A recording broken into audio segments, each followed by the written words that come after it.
प्रदेश की होगी, जहां विधानसभा की कार्यवाही के साथ सड़क स्कूल की मांग को लेकर हुए प्रदर्शन की भी तस्वीरें दिखाएंगे।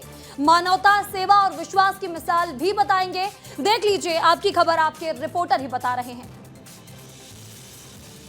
मध्य प्रदेश में विधानसभा की कार्रवाई से पहले हेमंत कटारे पर सुप्रीम कोर्ट की तरफ से दिए गए निर्देश और खासतौर पर जांच किए जाने को लेकर मुद्दा उठाया।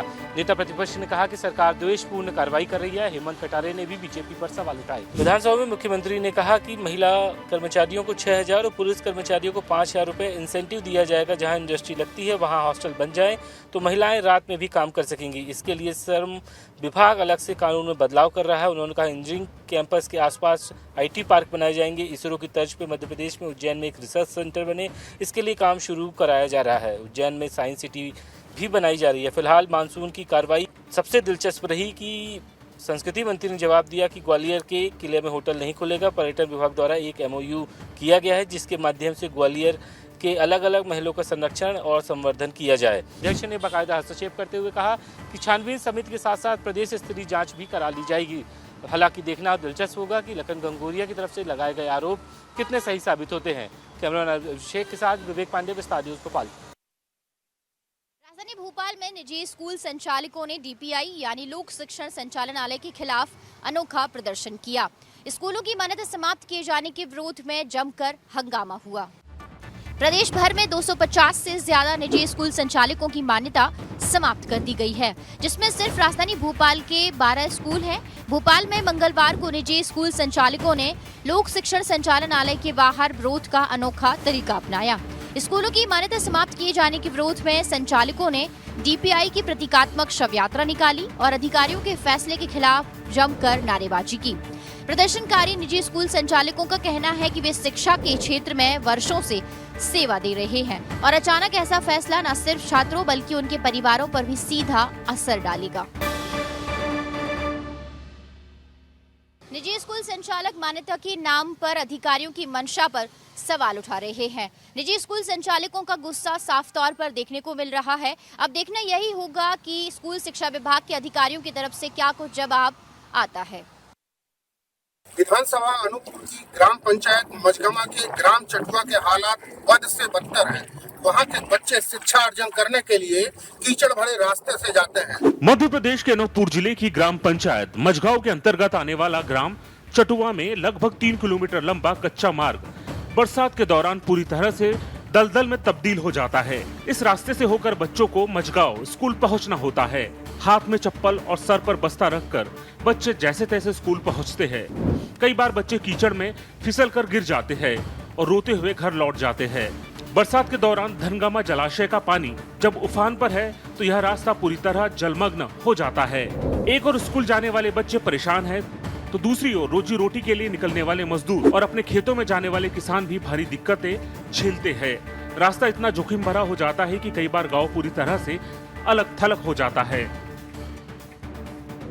ऐसे में अनूपपुर विधानसभा के ग्राम चटुआ की ग्राम पंचायत का रास्ता बनाए जाने की मांग की है। राजनारायण द्विवेदी, विस्तार न्यूज, अनूपपुर। कहने को तो मध्य प्रदेश सरकार स्कूल शिक्षा अभियान चलाकर बच्चों को अच्छी शिक्षा देने की बात कर रही है, लेकिन ग्राउंड जीरो की हकीकत कुछ और ही बयां कर रही है। विस्तार न्यूज की टीम जब ग्राउंड जीरो पर जाके देखी तो हकीकत कुछ और ही बयां कर रही थी। कटनी का एक ऐसा स्कूल जो 15 सालों से बन रहा है लेकिन आज तक पूरा नहीं हो पाया। बहोरीबंद विधानसभा के चिरागवा गांव में बने शासकीय माध्यमिक शाला चिरागवा का हाल वेंटिलेटर पर नजर आ रहा है।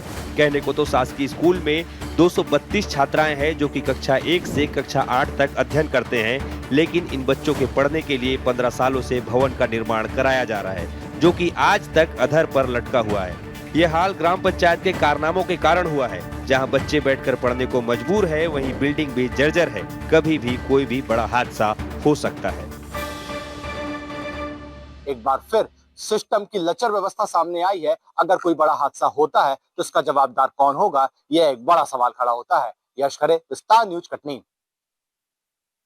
सीहोर के कुबरेश्वर धाम में भगदड़ मचने से 2 लोगों की मौत हो गई। मरने वालों में दोनों महिलाएं बताई जा रही है जो कि पंडित प्रदीप मिश्रा द्वारा निकाले जाने वाली कांवड़ यात्रा में शामिल होने के लिए पहुंची थी।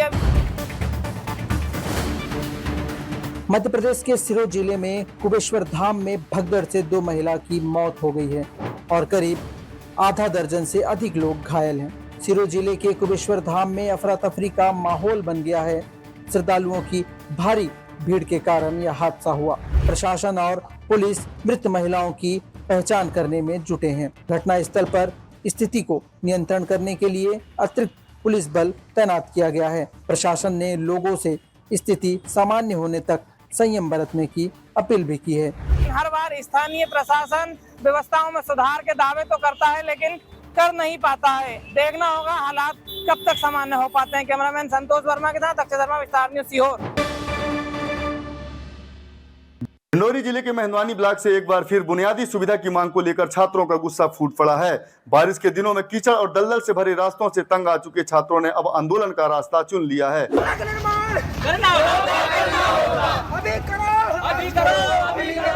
ये तस्वीर डिंडोरी जिले के मेहंदवानी ब्लॉक का है, जहां शासकीय महाविद्यालय तक जाने के लिए कोई पक्का रास्ता नहीं है। बारिश के दिनों में यह कच्चा रास्ता दलदल में तब्दील हो जाता है, जिससे छात्रों को कॉलेज पहुंचने में भारी परेशानियों का सामना करना पड़ता है। इसी को लेकर आज छात्रों का गुस्सा फूट पड़ा। भारी संख्या में छात्र सड़क पर उतर आए और चाबी सहपुरा मार्ग पर जाम लगा दिया।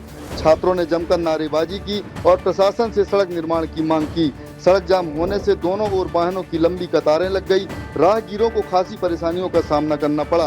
प्रदर्शन की सूचना मिलते ही मौके पर पुलिस बल और तहसीलदार पहुंचे और स्थिति को नियंत्रण कर लिया।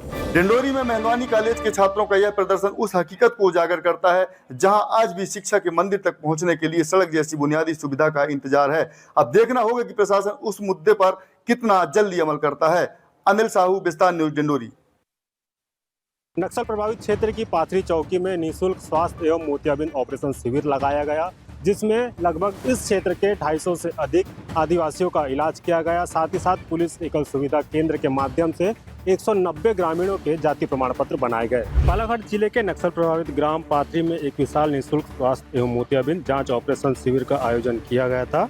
यह आयोजन पुलिस प्रशासन, आश्रित foundation, purity services, Jain hospital Balaghat एवं देवाजी नेत्रालय जबलपुर के संयुक्त तत्वाधान में संपन्न हुआ। शिविर का आयोजन एकल सुविधा केंद्र एवं सामुदायिक पुलिसिंग कार्यक्रम के अंतर्गत किया गया, जिसका उद्देश्य शासन की सेवाओं, स्वास्थ्य सुविधाओं और प्रशासनिक भरोसे को ग्रामीण क्षेत्रों तक पहुंचाना है। शिविर में 250 से अधिक मरीजों का निःशुल्क परीक्षण किया गया। Malaria, sickle cell, anaemia, sugar, ECG और अन्य बीमारियों की जांच की गई। तमाम फाउंडेशनों द्वारा लगाए गए स्वास्थ्य शिविर का यही उद्देश्य था कि अंतिम छोर के व्यक्ति तक बेहतर स्वास्थ्य सुविधा पहुंच सके। प्रशासन के प्रति जो है आदिवासियों की जागरूकता रहे। चित्रंजन नेरकर, विस्तार न्यूज़, बालाघाट। मध्य प्रदेश के उमरिया जिले में पंचायत व्यवस्था की बदहाली का एक बेहद अनोखा और करारा जवाब सामने आया है, जहां पर ग्राम बड़खेरा की महिलाएं बदहाल सड़क और कीचड़ से परेशान होकर अब सड़क पर ही धान रोपने लगी हैं। उमरिया जिले के मानपुर जनपद पंचायत के ग्राम बड़खेरा की ये तस्वीर किसी आम खेत की नहीं, बल्कि गांव के मुख्य सड़क की है, जहां महिलाएं सड़क पर धान रोप रही है। गांव की महिलाएं अब प्रशासन की उदासीनता से तंग आ चुकी हैं। उन्होंने अनोखा विरोध करते हुए सड़क को ही खेत बना डाला। स्थानीय महिला मीना सिंह बताती हैं कि गांव की समस्याएं वर्षों पुरानी हैं, लेकिन न सरपंच सुन रहे हैं, न सचिव ध्यान दे रहे हैं। बड़खेरा की पंचायत की दुर्दशा से परेशान लोगों ने इन वीडियो को सोशल मीडिया में वायरल किया है। सड़क पर धान बोती महिलाएं अब गांव की व्यवस्था की असल तस्वीर बन चुकी हैं। यह विरोध न केवल पंचायत की नाकामी को उजागर करता है, बल्कि ग्रामीणों की बेबसी और उनके जुझारूपन दोनों को उजागर करता है। विदिशा में आज सैकड़ों छात्र अपने भविष्य को लेकर सड़कों पर उतर आए हैं। हाथों में तख्तियां लिए हुए भारी मात्रा में छात्र आज विदिशा के कलेक्टर ऑफिस पहुंचे और कलेक्टर बाहर आओ के नारे भी लगाए। विदिशा में भर्ती और प्रतियोगी परीक्षाओं की मांग को लेकर छात्र एकजुट हो गए हैं। छात्रों की मुख्य मांग है कि सरकारी विभागों में लंबित भर्ती प्रक्रियाएं जल्द से जल्द शुरू की जाएं और साथ ही प्रतियोगी परीक्षाओं में पारदर्शिता और निष्पक्षता सुनिश्चित की जाए। पिछले कई घंटों से ये सभी छात्र कलेक्ट्रेट परिसर में धरना देकर बैठे हुए हैं। वे कलेक्टर से मुलाकात कर उन्हें अपनी मांगों का ज्ञापन सौंपना चाहते हैं, लेकिन छात्रों का कहना है कि उनकी सुनवाई नहीं हो रही। इसी के चलते अब वह कलेक्टर बाहर आओ जैसे नारे लगाकर अपनी आवाज बुलंद कर रहे हैं। छात्रों की यह मांग है कि जब तक कलेक्टर उनसे मुलाकात नहीं कर लेते वो यहीं बैठकर प्रदर्शन करते रहेंगे। देखना दिलचस्प होगा कि कलेक्टर कब तक छात्रों की मांग सुनते हैं और उनसे ज्ञापन लेते भी हैं या नहीं। वीडियो जर्नलिस्ट रत्नाकर के साथ विदिशा से मैं आनंद सिंह, विस्तार न्यूज के लिए। मंदसौर के जिला अस्पताल में इतनी बड़ी लापरवाही सामने नजर आई है कि मरीज एक तरफ पलंग पर इलाज के लिए तरस रहे थे तो जो नर्सें वहां पर ड्यूटी के दौरान ड्यूटी के समय हाथों में मेहंदी लगाते हुए नजर आई और जबकि मरीज और उनके परिजन नर्सों को बुलाते रह गए, लेकिन जो नर्सें हैं वो टच से मस नहीं हुई। मंदसौर के जिला अस्पताल के एक वार्ड में जो नर्सें हैं कुर्सी पर बैठकर आराम से एक दूसरे को मेहंदी लगा रही थी, जबकि वहां पर जो चीख पुकार मरीजों की हो रही थी, परिजन उन्हें आवाज़ लगा रहे थे, उसके बाद भी नर्सें वहां आने को तैयार नहीं, न ही मरीजों की देखरेख करने को तैयार नहीं। जैसे ही इस मामले की पूरी जानकारी सिविल सर्जन को मिलती है तब जाकर कहीं न कहीं वहां पर शोर मचता है। जांच करने के दौरान जो नर्स उसमें उस समय ड्यूटी के दौरान हाथों में मेहंदी लगाते दिखाई दे रही है उन पर कार्रवाई की जाएगी। लेकिन बात करें मंदसौर के जिला अस्पताल की तो आए दिन इस प्रकार की जो शिकायत अव्यवस्था है उसका मामला सामने नजर आता है, लेकिन उसके बाद भी कोई बड़ी कार्रवाई आज दिनांक तक नहीं हुई है। संतोष कृष्णानी, मंदसौर।